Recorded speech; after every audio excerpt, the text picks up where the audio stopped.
రోజాను suspend చేయడం assembly rules కు విరుద్ధం అన్నారు వైసీపీ నేత బొత్స. కాల్మనీపై ప్రశ్నించినందుకే రోజాను సస్పెండ్ చేశారన్నారు ఆయన. ప్రజాస్వామ్యానికి విరుద్ధంగా ప్రవర్తిస్తున్న చంద్రబాబు సర్కారు భారీ మూల్యం చెల్లించుకోక తప్పదన్నారు బొత్స. ఇలాంటి దౌర్జన్యపూర్వక చర్యల్లో ఏదైనా నియమం ఉంటే ఇగో ఈ రూల్ ప్రకారము ఈ పద్ధతి ప్రకారము చేశామని చెప్పి మాట్లాడడంలో తప్పులే దానికి.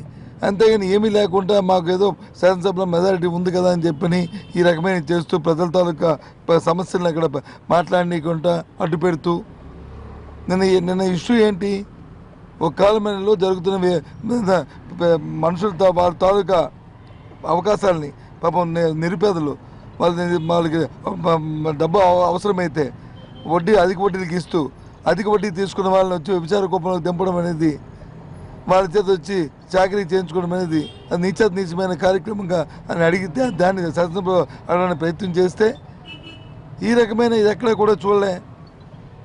ఇది పరాకాష్ఠ, ఇది పరాకాష్ఠ. ఇది అసలు ఇది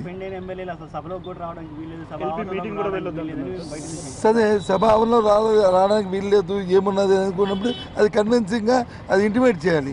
అంతేగాని శాసనసభ్యుల మీద దౌర్జన్యం చేస్తూ వారికి దెబ్బలు తగిలినట్లు చేస్తూ గూండాయిజం చేస్తూ ఇది ప్రజాస్వామ్యంలో పోలీసు వ్యవస్థ ప్రభుత్వం ఎవరిచ్చారు హక్కు మాట్లాడే తప్పలేదు.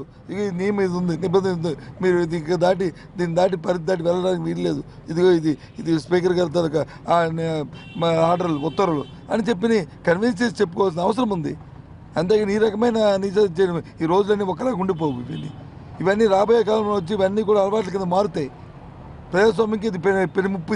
ఇది ఎంతో సాంప్రదాయంగా వస్తుంది ఈ దేశంలో. ఆంధ్రప్రదేశ్ శాసనసభ, ఆంధ్రప్రదేశ్ పరిస్థితులు దీన్ని ఈ రకమైన కార్యక్రమాలు చేయడం అనేది చాలా శోచనీయం. దీన్ని తీవ్రంగా ఖండిస్తున్నాం. ఇది ప్రభుత్వానికి ఇది పరాకాష్ఠ. ఇది